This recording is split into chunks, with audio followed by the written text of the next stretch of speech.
Bonjour, mis hermanos and sisters. It's your boy T. Guys, Tyler Gosno, with a very special guest on a new episode of Local Standouts. He is the owner of Roaring and Tamed Coffee. He's one of St. Petersburg's finest. I've actually single-handedly watched this risk move from Lone Tree, Iowa to St. Petersburg, Florida. He's the part of the Tampa Bay Ray Analytics. I've seen that he's worked for multiple fitness centers. He is smooth. He's cool. He's calm. He's collected. He is Colin Gibson, otherwise known as Gib or Gib Dallas. Dallas, you make the call, bro. Wow, that I knew you were gonna have a fire intro, but that definitely exceeded my expectations. That was nice. I had to put some respect on your name, bro. Absolutely. So, Gib, tell us about who is Colin Gibson. At the end of the day, you have family. What about you decided to make the move to where you're at? What'd you love about where you came from? Stuff like that. Yeah, man. I mean, to be honest with you, this is a story that I haven't told before, and I'm sure it'll make a lot more sense about me and my life and what I'm doing. But I don't think you can tell the story of Colin Gibson without bringing it back to the roots. So just as a kid, back when I was 7, even when I was 7 years old, I started struggling with depression, anxiety, been to therapy all my life, been to in and out of, patient care across the country, really. And that was tough growing up, but it just really installed a drive in me, like lit a fire in me that'll, never be put out. With all that, I don't look back on all that and like feel any, pity or sorry for myself. I truly believe that everything happens for a reason. This happened with my life, and I think that I'm supposed to do big things with this life. I look at everything like it's a blessing, and yeah, that just kind of drove me to always want to challenge myself. If I hit some adversity, I overcome that adversity, part of me is almost looking forward to the next adversity just to overcome that and challenge myself. And so you mentioned me moving down to Florida. That's literally just what happened with me one day. I just, was scraping ice off my windshield. And I was at a point in my life where I kind of felt like I was treading water, and I just, got the random idea. I'm going to move down here. I'm going to create a life down here, not knowing anybody down here. And that's what I did. And it's been amazing. No complaints. I love it. Wow. So you talked about, you're at a point of your life where you felt like you were treading water. Was family kind of involved in this decision? Was it an emotional move for you? I mean, the people see the risk in just seeing a new environment, seeing a new community, but with the background that you had, obviously, I imagine your family was a big part of your life through figuring out your drive and getting through the depression, anxiety, stuff like that. So, was family you got family, and did they play a huge part in your decision to move down there? Absolutely. And they've always been there for me, they literally, I would describe them as perfect. It's such a tough position for them to be in, with me struggling with all that stuff, but they handled it perfectly. And they always drove me to be great. I was always taught that I can do all things, that Bible verse, Phil 4:13, I can do all things through Christ who strengthens me. That's our big family Bible verse. That's what we preach. And they've always believed in me. And that's just drove me even more, to make them proud of me and do something with this life. And I remember that day vividly when I came in and just kind of broke the news that this is what I wanted to do. And of course, there was a lot of sadness that came with it, just, the thought of me moving 20 hours away. But they believed in me from the jump. They knew that they never doubted me. They always believe in me, and that it's such a blessing to have the family that I do, where they always have my back and believe I can do great things. So you got both parents, and you have a couple sisters. I do have one older sister and one younger sister. Cool. So, looking at that, was this just growing up in general kind of an opportunity to make a means for yourself in a way? Because I know for myself, I'm an older brother or two. You're obviously very close with our family, so you know that. And you want to be a part of your family, and you have the same likes and dislikes a lot. Oftentimes, sometimes you don't always get along, but then you want to become your own person in a way. And I've seen Trent do that, my middle brother do that. I've seen Nico kind of create his own, man. So with did you have pressure from your siblings at all on who, the kind of man that you're going to become during the process? Did that really matter too much? Well, it's a tough thing to balance because just like you said, we're so close. Both of us are close with our families, so it's a tough thing to move so far away and do something for yourself when you're also missing out on a lot of things back home with your family. But my parents, both of my sisters, they were emotional about the idea of it, but they always understood me. They always understood what drives me, that fire in me, that motivate everything. I feel like I don't even have to like really explain things to them just because they just get it. They support me, and it really is a beautiful thing to have that. I'm just extremely grateful for the family that I have, because I really don't know how I would you know do anything that I'm doing without that support, for sure. For sure. So you got two businesses. You have Roaring and you have Tamed Coffee.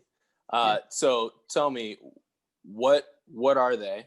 And tell us what are they, and tell us why those. So about 5 years ago, I was just kind of hit with this idea of creating something that shares a story that kind of shares a part of my story, really. So I created Roaring, a clothing line that I just made basically to have that idea of like with like that almost like a motivational kind of theme to it, where it like kind of tells a story where it's I look at it like you're roaring through the jungle of life, where whenever like adversity hits, like it's just a mentality you got to have where you can't feel sorry for yourself. It's just be confident, fight through it, and be strong. And it's kind of like a clothing line with like a little theme. It's just a message, and it's something that I always wanted to share, because there's definitely times in my life where I did feel sorry for myself, and I was asking why me, all this stuff, and it's just such a bad mentality to have. It just That's kind of when I was treading water, right? So the day my life changed is when I stopped feeling sorry for myself and started believing in myself and just welcomed any adversity that came my way. And so that's basically just the whole message with Roaring. Okay, so you can't drop a bar like that and then just jump right over it.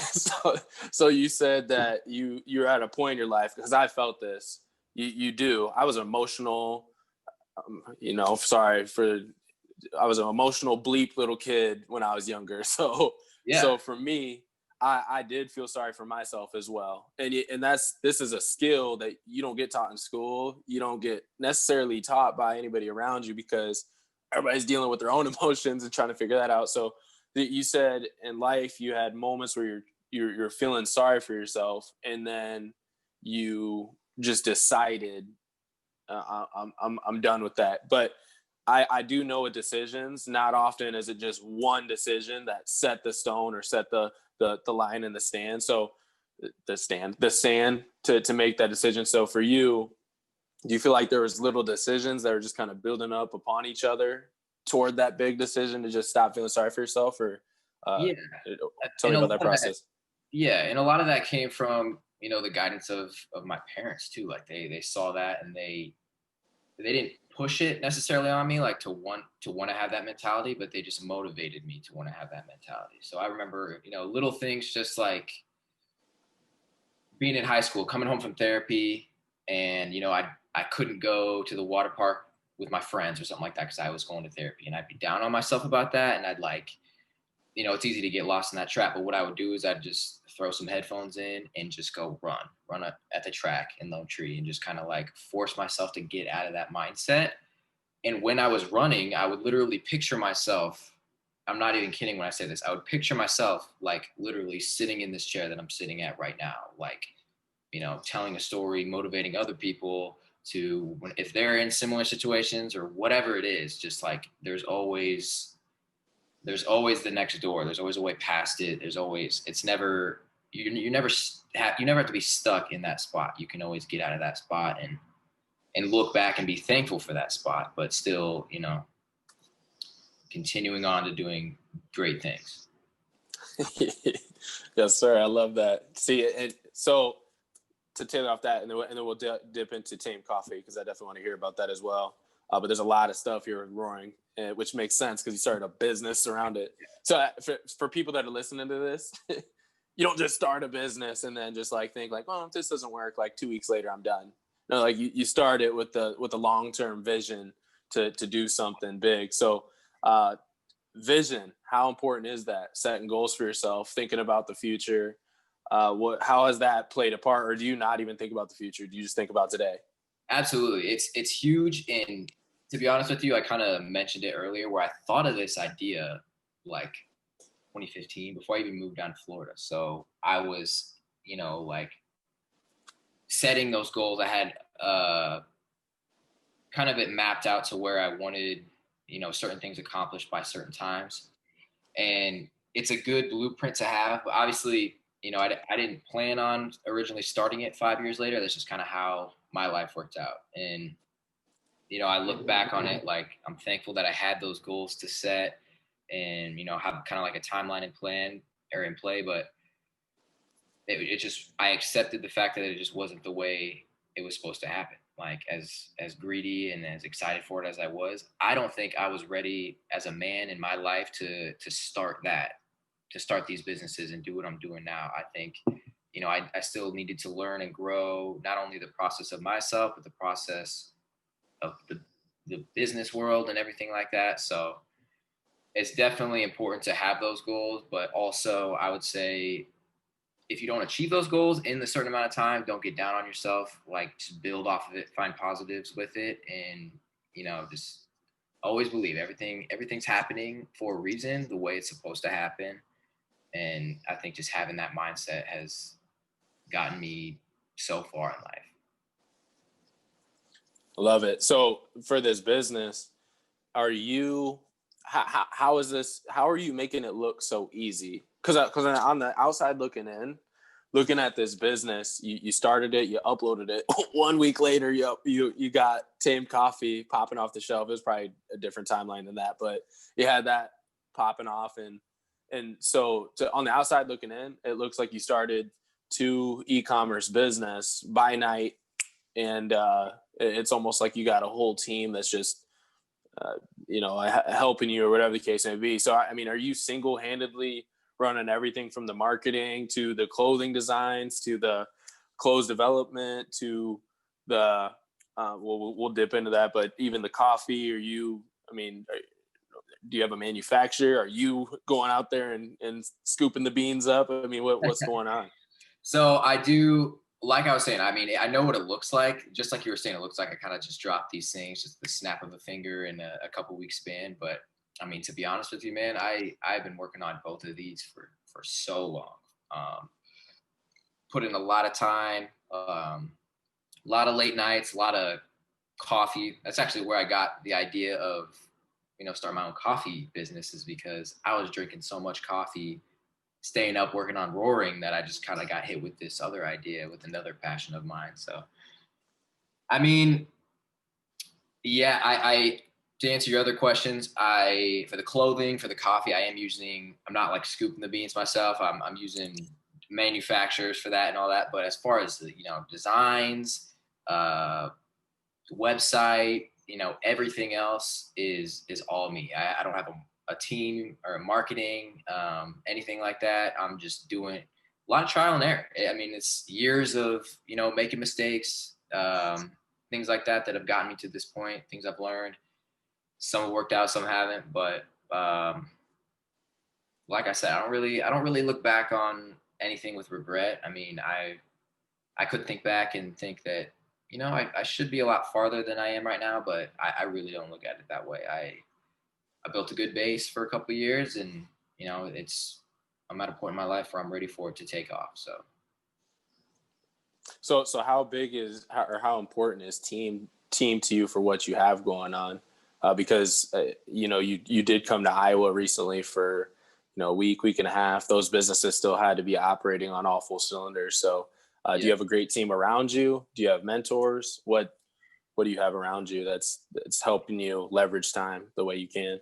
Yeah, I mean, big and small. I'm always listening to podcasts. Always, I don't look at it like I never look at anything like I know what I'm doing. I'm not open to new ideas, or I'm always searching for different ways to do things. Even just scrolling on Instagram, I study different clothing lines and like the fabrics and the stitching, and all this stuff to like you know implement that into my business. So I'm always picking the brains and trying to figure out ways to better myself and better my business. But it was tough. This was, like you mentioned, I came home for Christmas. It was tough.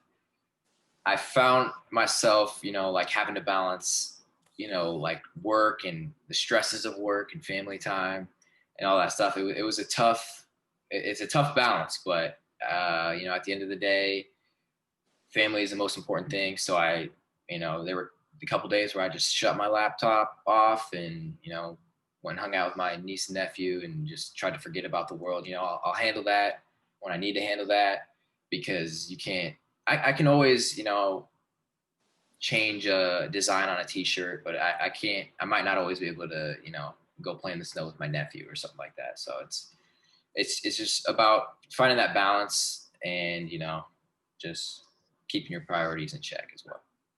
Ooh, okay. So to talk about what makes you different and lines are successful, this is something that honestly you just said.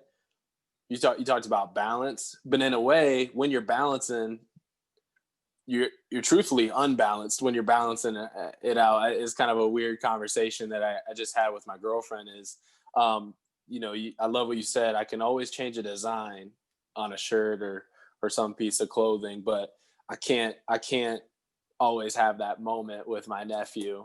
And that's so big, because I think that'll draw me to my next question. And maybe I shouldn't have worded it the way that I did, but I think that you'll probably answer this. I think people think that because you see your friends around you that are working just a job, they're employed, they work from 9 to 5 and then they're done. And nothing against the 9 to 5. That's the thing. So we're just introducing a new mindset with the entrepreneurship mindset that you got, because you also have a job in a way, with the Tampa Bay Ray Analytics, pending everything that's going on right now. So, for somebody who just knows to work 9 to 5, be done, go home, eat, see the wife and kids or whatever the case may be, and then go back at it tomorrow. Do you find it to be that easy to balance a lifestyle similar to just somebody who's just being fully employed, or does life get a little unbalanced sometimes when you are home and you do gotta get in the trenches? What's that like as an entrepreneur?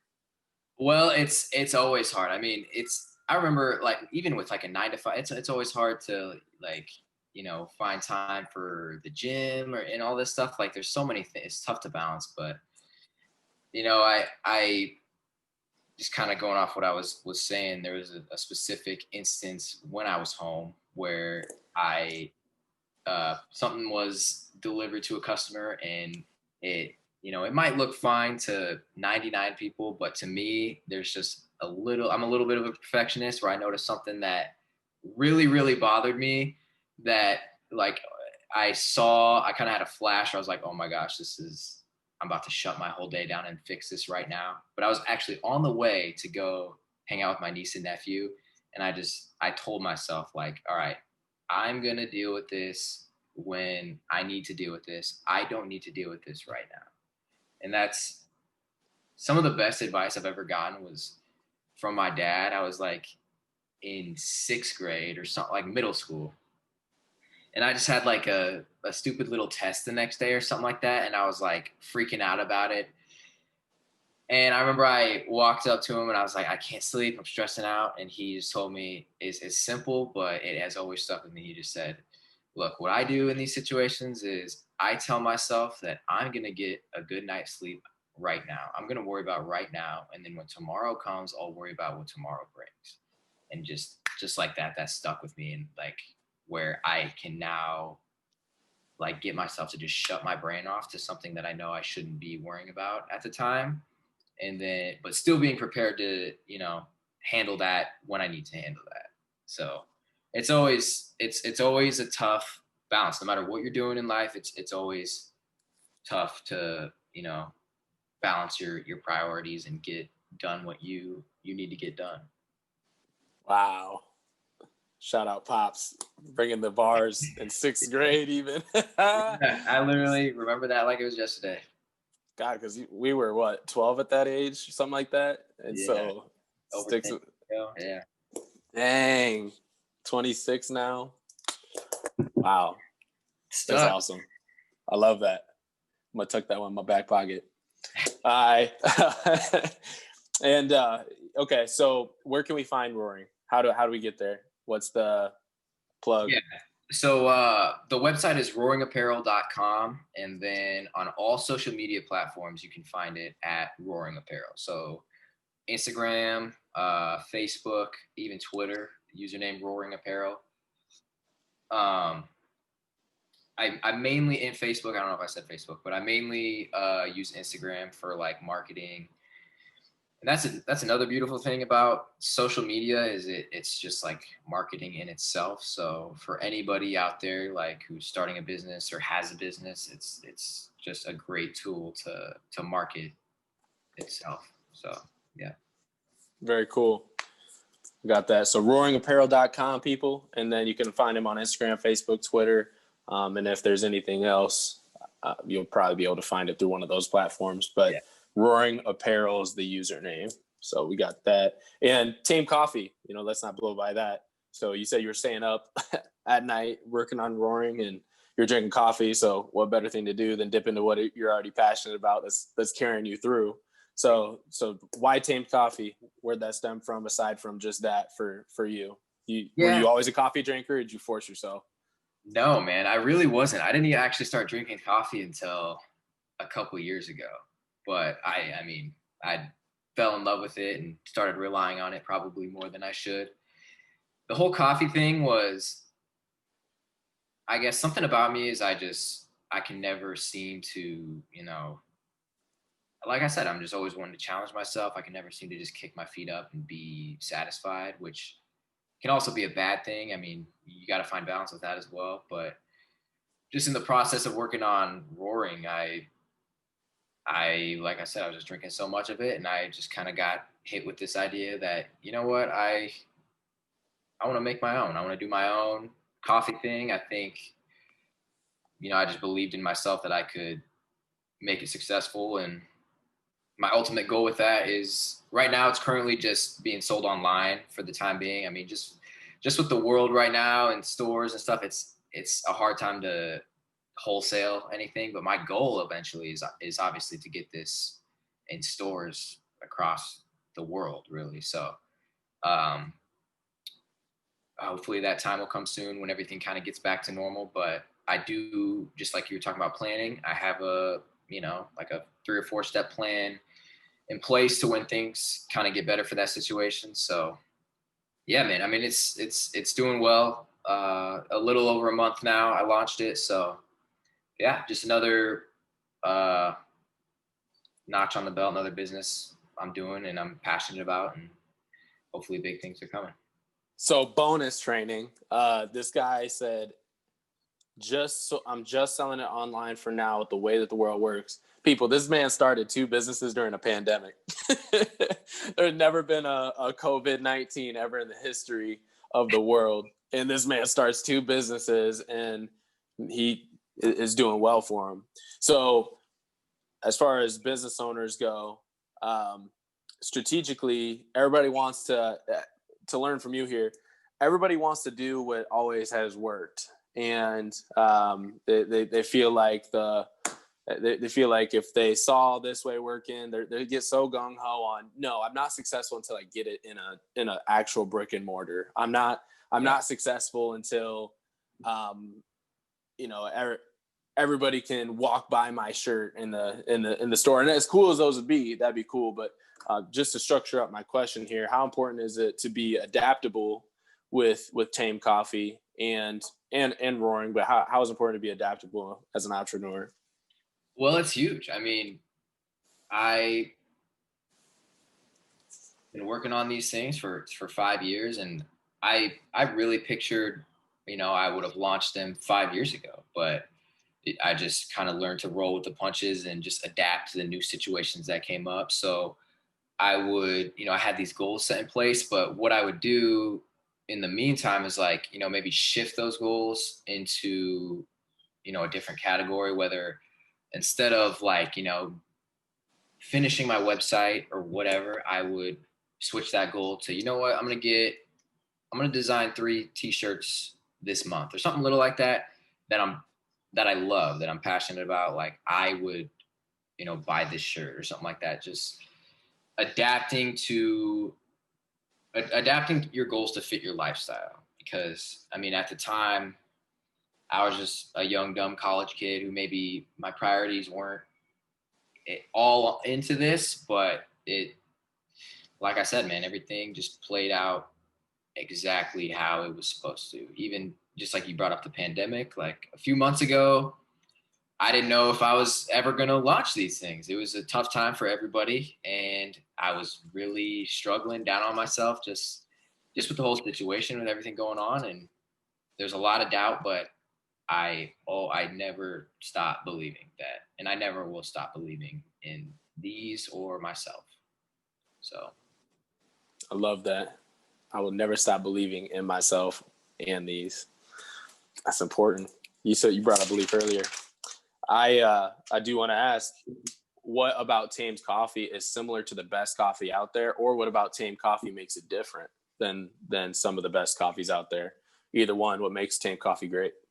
Well, the thing that I wanted to do differently, I guess, is I just wanted to offer as much of a variety as I can. So right now I have 37 different blends available on my site, which I like to think is unique. I mean, I kind of, just like I said, I'm always studying things. So it's like I was looking around at, different blends that other companies offered. And I just want to be different. That's how I've always lived my life. Is I know we've had many conversations about this, just me and you, but that's another piece of advice that I want to preach to people is be different. Don't always focus on trying to fit in with people. Like if everyone's wearing green, wear blue, and then make blue cool, and then everyone else will want to wear blue with you. That's kind of just how I've lived my life. I've never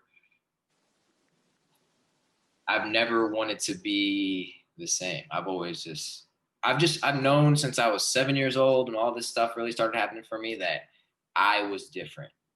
And at the time I might have just thought it was only in a bad way, but now I look back on that and everything, all those inner struggles I might have had with myself, that could have, through all that, I could have gotten a lot of creativity that is showing today. So there's always silver lining with whatever negative is happening in your life.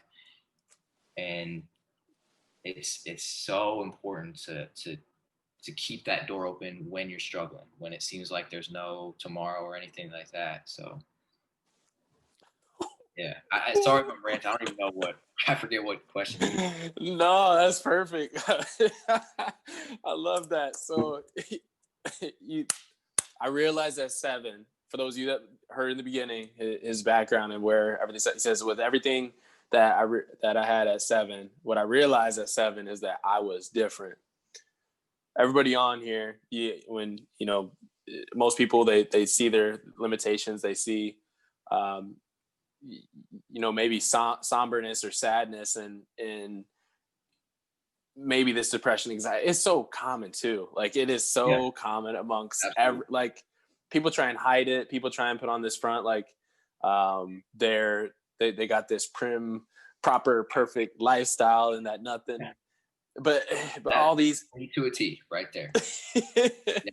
That was some heat, because somebody on here is going to hear that and think, dang, thank you, thank you, Colin, thank you, Gib. Like that's exactly what I needed to hear this morning. Was, even though I face all these things, you said there's a silver lining in every struggle. There's a silver lining in every problem. And, if everybody else is wearing green, wear blue, because if you can make that cool, everybody else will do it.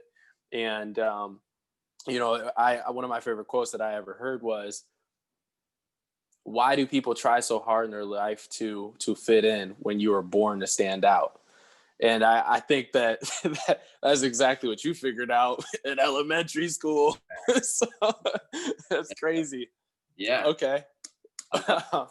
So to bring us to base, you said you offer 37 different brands. That makes you different. That's a lot of options in just one of your businesses alone.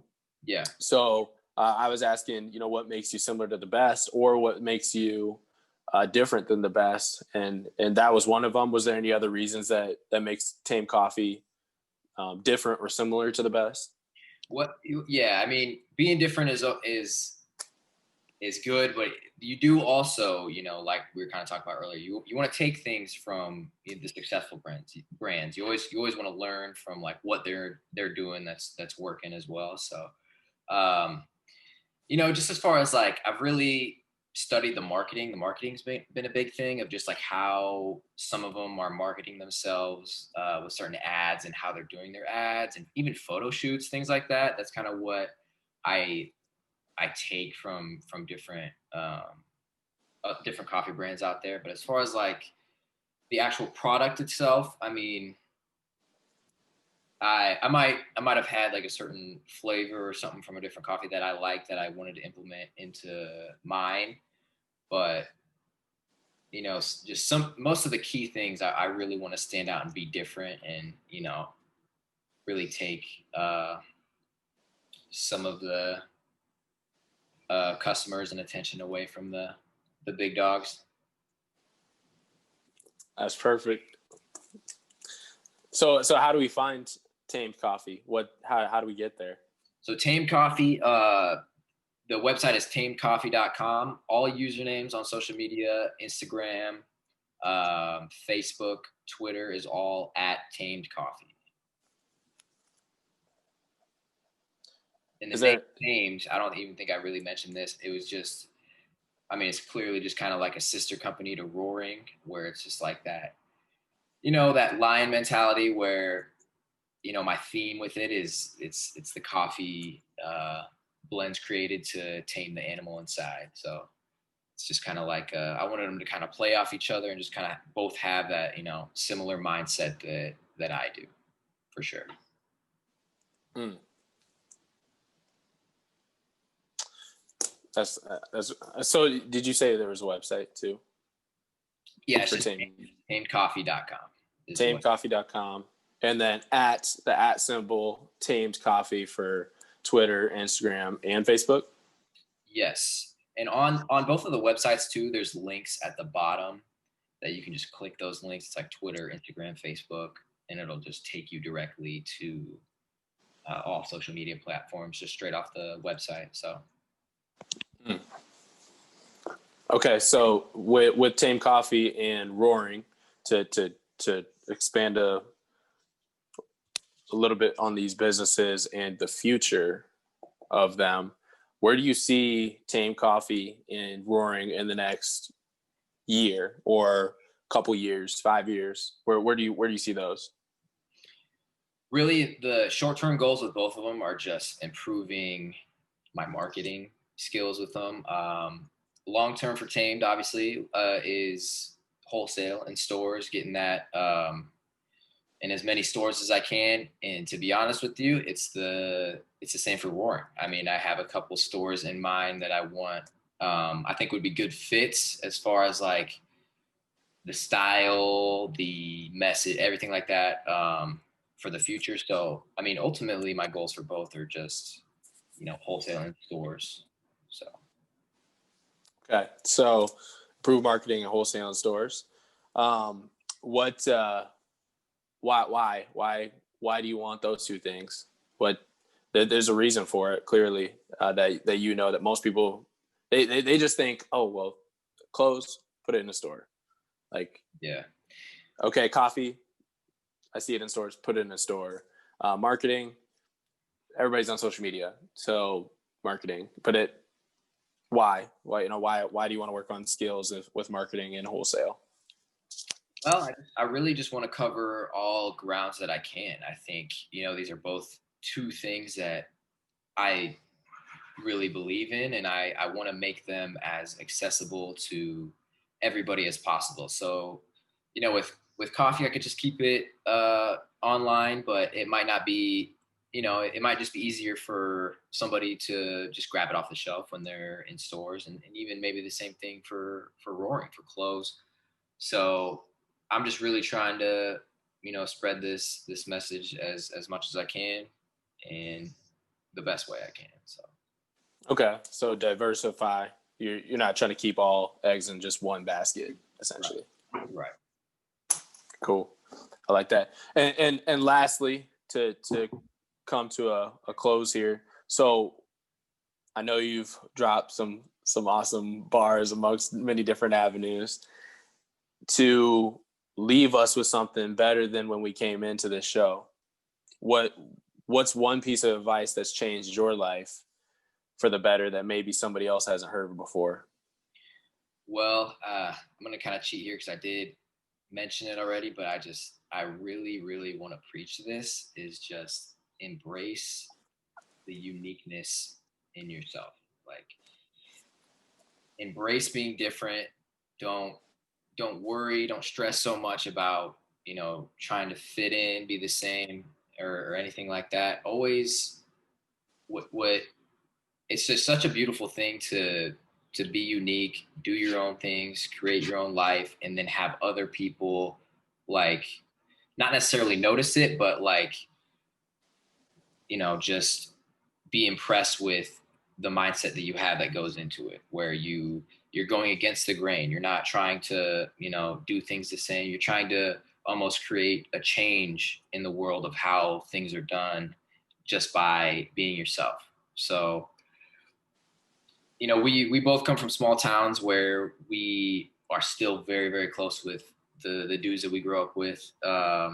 So like fitting in, it wasn't ever like really an issue with anybody at our school, thankfully, because we just come from such a small school where we're all like, close, and we all know each other, where we live, what each other had for breakfast, things like that. But this advice maybe goes more for like the bigger cities and things like that, where maybe young kids are struggling to fit in, and I just want to preach to them, just be different, just be yourself.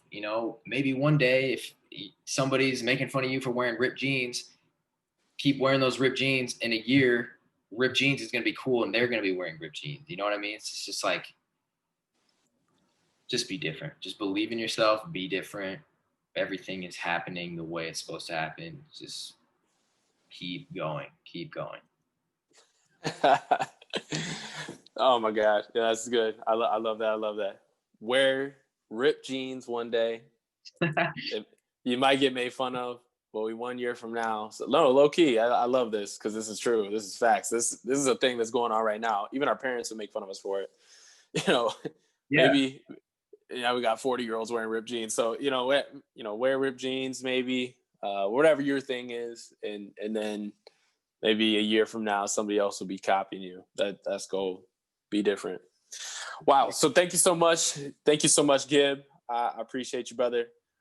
Again, one last plug for everybody to hear. So roaringapparel.com and tamecoffee.com to tune into both his coffee and his clothing line stores. and that'll be the best way to invest them in. And when you wear something, maybe give them a tag on social media, at Roaring Apparel or at Tamed Coffee, whenever you're drinking the coffee, and just, support local. That's what it's about. We're just trying to support people around us and do the best we can. And Colin is the man that is definitely deserving of all respect, and each and every one of us. This man has never put anything bad on his name. He's never put anything out there that doesn't deserve his utmost credibility from his community around him. And so definitely, when you think of something that he has and you go to another retailer, think first, hey, Gib, what you got? What kind of flavor are you selling? What kind of style do you have cooking? And I know for myself, I left it at home. I'm at my girlfriend's 2 hours away, but I've dipped into his, quick plug. You want something that's comfortable, dip into his crew neck sweatshirts. I got the Lone Tree logo in the front and the Roaring on the back. I got the Roaring sweats.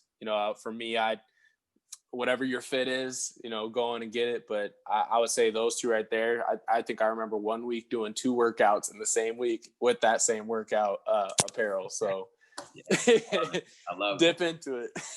Appreciate that, man. Appreciate you, Gib. You're my brother for life, and we're super excited. I'm sure we'll do this again, or stay tuned. Dallas and I might be having something else cooking for all of you. So thank you, man. I appreciate you having me on. It's been awesome. Really grateful for the opportunity just to share the message, share the story, and market what I got going on. So I appreciate you, man. Thank you very much. All love, brother. Yes. Sure. Thank you all for tuning into our episode of Local Standouts. God bless.